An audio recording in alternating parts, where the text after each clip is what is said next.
श्री शिवाय नमस्तुभ्यम। हर हर महादेव। दोस्तों 2024 में सावन का महीना कब है और कितने सोमवार पड़ेंगे, पल सावन की समाप्ति कब है तथा रक्षाबंधन कब है और व्रत का पालन कैसे करें, व्रत में कौन सी चीजें नहीं खानी चाहिए, जानी सब कुछ इस वीडियो में। दोस्तों सावन का महीना शिव भक्तों के लिए प्यार की सौगात लेकर आता है। यही महीना है जिसे हम प्यार का महीना भी कहते हैं। साथ ही साथ से बहुत बड़ी जोरों शोरों के साथ सावन के महीने का बड़ी ही बेसब्री से इंतजार करते हैं। सावन में भगवान शिव धरती पर आकर अपने हर भक्त के घर में वास करते हैं और उनकी सच्ची भक्ति से धन धान्य करते हैं। सावन का हर एक दिन बहुत ही शुभ माना जाता है, हर दिन पवित्र होता है, हर दिन भगवान शिव की पूजा की जाती है। लेकिन सोमवार के व्रत की बात ही कुछ और होती है। दोस्तों सच्चे दिल से लिखें, हर हर महादेव, ओम नमः शिवाय, और हमारे चैनल को सब्सक्राइब करके इस बेल आइकन को जरूर दबाइएगा। दोस्तों आप जानते हैं सावन के इस पवित्र महीने में कितने सोमवार पड़ेंगे और आपको कितने व्रत रखने हैं, आइए जानते हैं। दोस्तों सावन का महीना 2024 22 जुलाई दिन सोमवार को पड़ रहा है। बहुत ही शुभ योग बन रहा है। यह दिन साक्षात मंगलकारी है। इस दिन आप भगवान शिव की पूजा अवश्य करें। दोस्तों 22 जुलाई से शुरू हो रहे सावन माह में इस बार शिव जी की अधिक कृपा बरसेगी, क्योंकि इस साल 5 सावन सोमवार व्रत है। पहले सोमवार का व्रत 22 जुलाई, दूसरे सोमवार का व्रत 29 जुलाई, तीसरे सोमवार का व्रत 5 अगस्त, चौथा सोमवार व्रत 12 अगस्त, पांचवा व्रत 19 अगस्त को रखा जाएगा। इस बार सावन महीने में भगवान भोलेनाथ आपके घर में अस्थायी रूप से वास करने वाले हैं, तो ऐसे में दिल खोलकर भगवान शिव की उपासना और भक्ति में लग जाइए। आपको बता दें ये शुभ संयोग पूरे 19 सालों बाद पड़ा है। दोस्तों सावन का पहला सोमवार कब है? सावन के महीने का पहला सोमवार 22 जुलाई को पड़ेगा। इस दिन व्रत अवश्य रखें। भगवान भोलेनाथ आपकी सभी मनोकामनाएं अवश्य पूर्ण करेंगे। दोस्तों सावन की समाप्ति होगी 19 अगस्त को, रक्षाबंधन का त्योहार मनाया जाएगा। दोस्तों ऐसे में हम जानते हैं सावन के पवित्र महीने में कौन सी गलती नहीं करनी चाहिए जिससे किसी भी नाराज न हो, और सावन में यह फल तो कभी मत खाना, नहीं तो भगवान भोले बाबा आपसे क्रोधित हो सकते हैं, आपका व्रत टूट सकता है। आइए कुछ ऐसी सावधानियां जिसे भूलकर भी नहीं करनी चाहिए। दोस्तों नंबर 1, शास्त्रों में कहा गया है कि व्रतधारी को उधार मांगकर फल आदि नहीं खाना चाहिए, इससे पाप लगता है और व्रत अधूरा रह जाता है। सोमवार का व्रत हो या कोई भी क्यों न हो, दूसरों से मांगकर भी व्रत आदि में फल वगैरह नहीं खाना चाहिए। व्रत में उधार मांगकर खाने से व्यक्ति का व्रत झूठा हो जाता है। ईश्वर की शरण में आने पर व्यक्ति को झूठ नहीं बोलना चाहिए, कर्ज नहीं लेना चाहिए, चुगली आदि नहीं करना चाहिए, उधार मांगकर भी नहीं खाना चाहिए। अगर आपको कोई अपनी मर्जी से खाने के लिए व्रत में कुछ देता है तो उसे आप खा सकते हैं, लेकिन व्रत में कम से कम उधार मांगकर फल आदि नहीं खाना चाहिए। इससे पाप लगता है और व्यक्ति की पवित्रता भंग हो जाती है। दोस्तों नंबर 2, सोमवार का व्रत हो या साबुन का व्रत, आपको नाशपाती नहीं खाना चाहिए। दरअसल इस फल का नाम नाशपाती यानी नाश करने वाला होता है, इसीलिए इस फल को व्रत में नहीं खाना चाहिए। व्रत आदि को छोड़कर किसी और दिन आप कभी भी खा सकते हैं, लेकिन अगर जिस दिन आपका व्रत हो उस दिन नाशपाती का सेवन नहीं करना चाहिए। भगवान को भी नाशपाती नहीं चढ़ाना चाहिए। दोस्तों नंबर 3, कुट्टू या सिंघाड़े का आटा खाने से भी आपका ब्लड टूट सकता है। आपको बता दें लंबे समय से रखा हुआ आटा आपका व्रत भंग कर सकता है। दरअसल पुराने आटे में गुण आदि कीड़े वगैरह पड़ जाते हैं जो ठीक तरह से दिखाई नहीं देती। ऐसा आटा खाने पर दरअसल आप मांस का सेवन करते हैं और व्रत में कीड़े खाना घोर पाप के बराबर माना गया है और आपका व्रत भी भंग हो जाता है। व्रत में ताजी आटा खाना चाहिए। लंबे समय से रखे हुए आटे में कीड़े पड़ जाते हैं, ऐसा कभी न करे। व्रत हमेशा शुद्धता में ही रखना चाहिए। सावन का महीना बड़ा ही पवित्र महीना माना गया है, इसीलिए ये 5 चीजें भगवान शंकर के पास कभी न रखें। तो चलिए जानते हैं। दोस्तों नंबर 1, जहां रखा हो शिवलिंग या महाद्वीप की कोई भी प्रतिमा तो वहां पर भूलकर भी चप्पल जूते लेकर नहीं जाना चाहिए। जरा सोचिए, जब आपके कमरे में कोई चप्पल लेकर प्रवेश करता है तो आपके कितना क्रोध आता है। इसी कारण महादेव भी आपसे नाराज हो जाते हैं और आपको मिलने वाला फल नष्ट हो जाता है। ऐसे में मंदिर में नंगे पांव ही प्रवेश करना चाहिए, क्योंकि चमड़े की चप्पल हमेशा अशुद्ध रहती है, इससे देव शक्ति नाराज होती है। दोस्तों नंबर 2, अक्सर महिलाओं को मासिक धर्म आ जाता है और वह बिना किसी को बताए पूजा पाठ कर लेती हैं, जो कि शास्त्रों में वर्जित माना गया है। इस समय महिलाओं को जानकर भी अनजान नहीं बनना चाहिए। अगर आपको मानसिक पीड़ा है तो घर के बने मंदिर में या बाहर बने मंदिर में कभी प्रवेश नहीं करना चाहिए। इससे देव शक्तियां नाराज होकर आपसे क्रोधित हो सकती है। ऐसे समय में शिवलिंग को छूना घोर पाप के बराबर माना गया है। जरा सोचिए, ऐसी अवस्था में जब महिला को बुरा लगता है तो ईश्वर को कितना बुरा लगेगा। इसीलिए महिलाओं को ऐसी अवस्था में मंदिर, यात्रा, घर में पूजा पाठ, भगवान की प्रतिमा को छूना या तुलसी में पानी भी ही डालना चाहिए। तुलसी का पौधा भी सूख जाता है। जब देव शक्तियां नाराज होती है तो लाजमी है कि घर में कंगाली और गरीबी, लड़ाई झगड़े होने लगती हैं। ऐसा कभी मत करना। दोस्तों नंबर 3, शास्त्रों में बताया गया है कि जहां होता है शिवलिंग तो वहां पर सभी शक्तियां सक्रिय रहती है।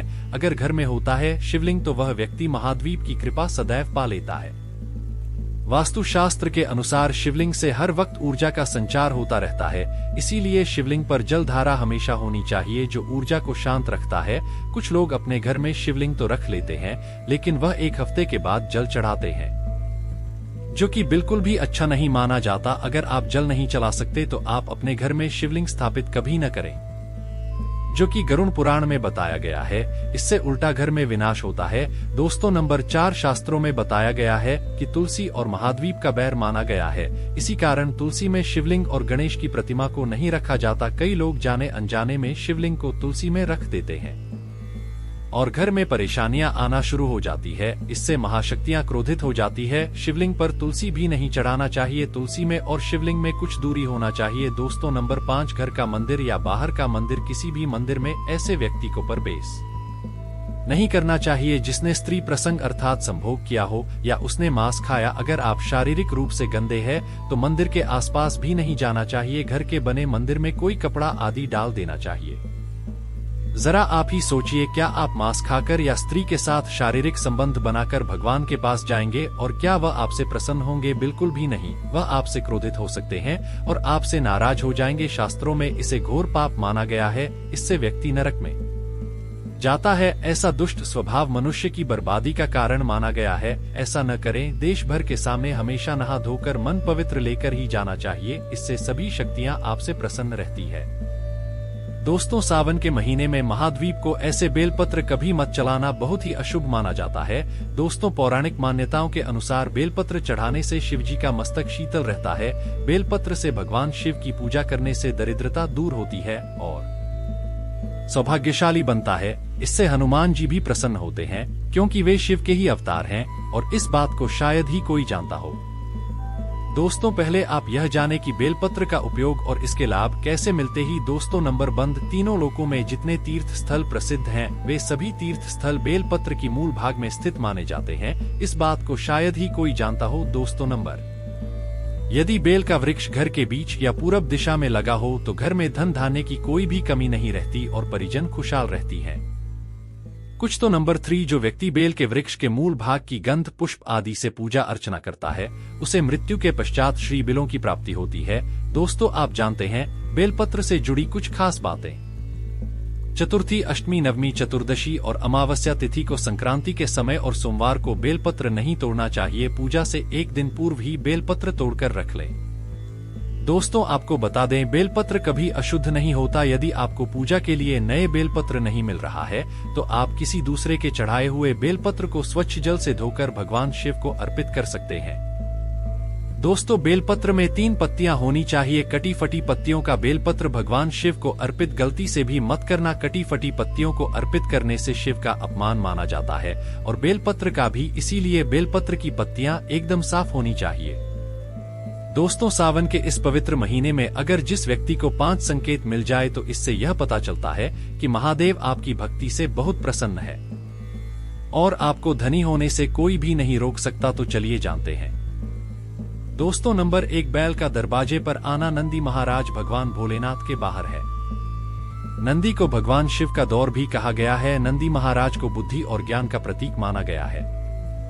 सेबी के मंदिर के बाहर हमेशा नंदी महाराज विराजित रहते हैं, लेकिन अगर सावन के इस पवित्र महीने में अचानक से नंदी महाराज आपके दरवाजे पर आ जाएं और घर की चौखट को से मांगने लगे, तब आपको समझ लेना चाहिए कि भगवान शिव आपके घर में आने वाले हैं, जो कि यह एक उनके आने का संकेत थे। भगवान शिव आपकी भक्ति से बहुत प्रसन्न है और आपके घर में खुशियां आने वाली हैं। आपको धनी होने से कोई नहीं रोक सकता, लेकिन याद रहे नंदी महाराज को तिलक लगाकर मीठा भोग जरूर खिलाएं। दोस्तों, नंबर 2, सावन के पवित्र महीने में अचानक से आपके सपनों में अगर शिवलिंग दिखाई दे जाए, अर्थात भगवान शिव दिखाई दे जाए, तो इसे आपको यह समझना चाहिए कि अब आपके जीवन से परेशानियों का अंत जल्दी हो जाएगा। भगवान शिव आपकी सच्ची आराधना भक्ति से बहुत खुश हैं और वह आपके घर में आने वाली हैं। ऐसे में याद रहे, शिव की भक्ति में कोई भी कमी नहीं आना चाहिए। घर को गंदा मत रखना, क्योंकि आपके घर में भगवान शिव आने वाले हैं। दोस्तों, नंबर 3, शास्त्रों के अनुसार माना गया है कि नीलकंठ भगवान शिव का प्रतीक है। अगर आपके घर में सावन के महीने में नीलकंठ छत पर आकर बैठ जाए तो उसे भूलकर भी मत भगाना, क्यों कि यह भगवान शिव का प्रतीक माना गया है। ऐसे में आपको खुश होना चाहिए, क्योंकि भगवान शिव आपकी भक्ति से बहुत खुश हैं। शास्त्रों में बताया गया है कि नीलकंठ अगर मनुष्य के घर पर आकर बैठ जाए तो साक्षात घर में महासचिव के आने के संकेत माने गए हैं। अब आपके बुरे दिन जाने वाले हैं। कहते हैं श्री राम ने इस पक्षी के दर्शन करने के बाद ही रावण पर विजय प्राप्त की थी। दोस्तों, नंबर 4, सावन के पवित्र महीने में अचानक से घर में काला सांप निकल आए तो बहुत ही शुभ माना गया है। इसे बिल्कुल भी न मारे, यह भगवान शिव के आने का संकेत है। जिनकी भक्ति से महादेव प्रसन्न होते हैं, तब महाद्वीप किसी खास पर ही अपने दर्शन देते हैं। सावन का महीना बहुत ही पवित्र महीना माना गया है। यही वह महीना है जिसमें भगवान शिव धरती पर आते हैं और उसी घर में अपना वास बना लेते हैं जो सच्चा भक्त होता हो। सपनों में किसी मंदिर में नाग नागिन का जोड़ा देखना बहुत ही शुभ माना गया है। ये घर में सेबी के आने के संकेत हैं। अब आपको खुश होने की जरूरत है। दोस्तों, नंबर 5, सावन के शुभ अवसर पर सोमवार के दिन डमरू की आवाज, घंटियों की आवाज सुनाई दे जाए तो यह अत्यंत शुभ माना गया है। इस का अर्थ यह है कि भगवान भोलेनाथ आपसे प्रसन्न है और जल्द ही आपके घर और जीवन में प्रवेश करने वाले हैं, जिससे आपका आर्थिक संकट दूर होकर जीवन में सुख समृद्धि आने वाली है। महादेव आपसे बहुत खुश हैं। दोस्तों, महादेव की कृपा पाने के लिए एक बार भगवान शिव का जयकारा अवश्य लगाएं।